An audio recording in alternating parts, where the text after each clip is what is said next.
હવે હું વિનંતી કરું છું કિરીટભાઈ દેવીપ્રસાદભાઈ ત્રિવેદીને 2 મિનિટ ઉદ્બોધન કરે. કોટેશ્વરી માત કી જય. ઘણો સમય વ્યતીત થઈ ગયો છે એટલે વિશેષ કાંઈ કહેવાનું રહેતું નથી, પણ શતાબ્દી મહોત્સવનું બોર્ડ વાંચી અને ખરેખર આપણી જ્ઞાતિએ શૂન્યમાંથી સર્જન કર્યું અને કેટલા વર્ષો વીતી ગયા. એક નાના એવા મંડળની સ્થાપના જે ઉદ્દેશથી કરવામાં આવી હતી એ આજે મોટું વટવૃક્ષ બની ગયું અને આપણે એમનો સર્વત્ર જ્ઞાતિએ કોઈને કોઈ રીતે આર્થિક રીતે સીધી રીતે લાભ લીધો છે, તો આપણે આ જ્ઞાતિ ગંગાને નમસ્કાર કરવા જોઈએ. મને એ વાતનો આનંદ છે કે આ જ્ઞાતિએ મને એમની સેવા માટે પસંદ કર્યો અને લગભગ મારી 30% સેવા આ જ્ઞાતિમાં 1991થી 2022 31 વર્ષ સુધી મેં આ જ્ઞાતિમાં સેવાઓ આપી છે અને મારાથી શક્ય એટલું બન્યું છે, કર્યું છે. ઘણું બધું કહેવાનું છે પણ અત્યારે સમયના અભાવે કહીશ નહીં, પણ જે માઇલસ્ટોન આપણે પ્રાપ્ત કર્યા છે એમાં મારા સમયગાળામાં અમે જે કંઈ માઇલસ્ટોન પ્રાપ્ત કર્યા છે એની હું ખાલી 2-4 મિનિટમાં વાત કરી દઉં તો મોરબી મુકામે અમે 4 અધિવેશનો મોરબી જ્ઞાતિના સહયોગથી કર્યા અને મંડળ ઉપર એક પણ નયા પૈસાનો એ સમયે બોજ પડવા દીધો નથી. સર્વપ્રથમ સમૂહ જ્ઞાતિ સમૂહ યજ્ઞોપવિતનો કાર્યક્રમ કર્યો જેમાં 36 બટુકો હતા અને બહુ ભવ્ય રીતે કાર્યક્રમ કર્યો અને જેની અનુસંધાને આજ સુધી એ કાર્યક્રમ કરવાની બધાને પ્રેરણા મળતી રહી.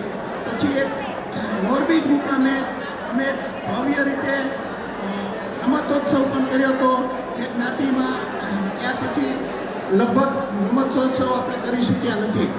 આવી રીતે અમે મારા સમયમાં ઘણા બધા માઇલસ્ટોનના કામ થયા છે.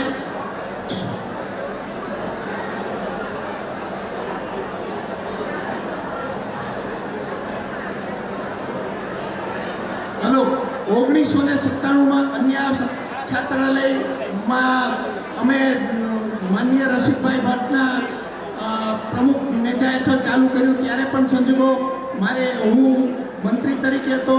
2008-9માં માનનીય શ્રી મુકુંદભાઈના સાનિધ્યમાં કામ કરી અને અમે ભવ્ય ભાગ્યત સપ્તાહનું આયોજન કર્યું અને એને આપણે બોર્ડિંગને રિનોવેશન કર્યું.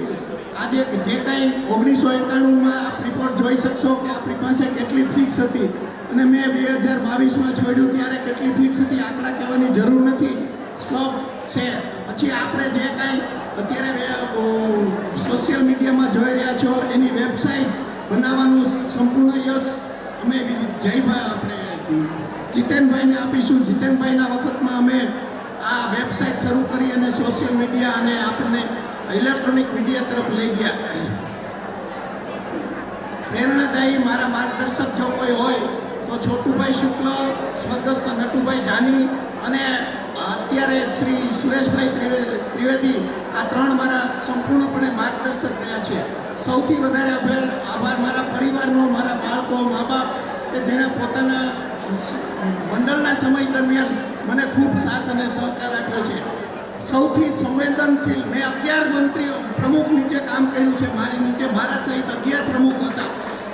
સૌથી સંવેદનશીલ પ્રમુખ હું નરેશભાઈ ત્રિવેદીને કહીશ કે એના જેટલા સંવેદનશીલ હજી સુધીમાં કોઈ વ્યક્તિ મને 11માંથી મળ્યા નથી.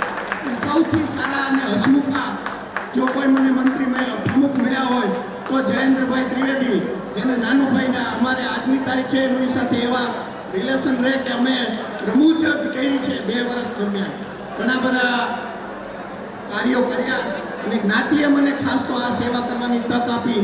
અને અમારા મોરબીના રમણીકભાઈ ત્રિવેદી જે મારા પૂજ્ય કાકા પણ થાય છે, એમણે પણ મને આ વર્ષો દરમિયાન ખૂબ જ ટેકો આપ્યો છે. અને છેલ્લે જો હું સૌથી વધારે કોઈનો આભાર માનું તો મારા પૂજ્ય બનેવી સાહેબ અને કૌટુંબિક કાકા સ્વર્ગસ્થ અશ્વિનભાઈ ત્રિવેદીએ ખૂબ માર્ગદર્શન આપ્યું ટ્રસ્ટી તરીકે. અને જે કાંઈ સત્ય હતું એ મને ઓલવેઝ કીધું કે આ મત થાય કિરીટ, આ કેમ ન થાય, અને એના માર્ગદર્શનની મને ખૂબ ખૂબ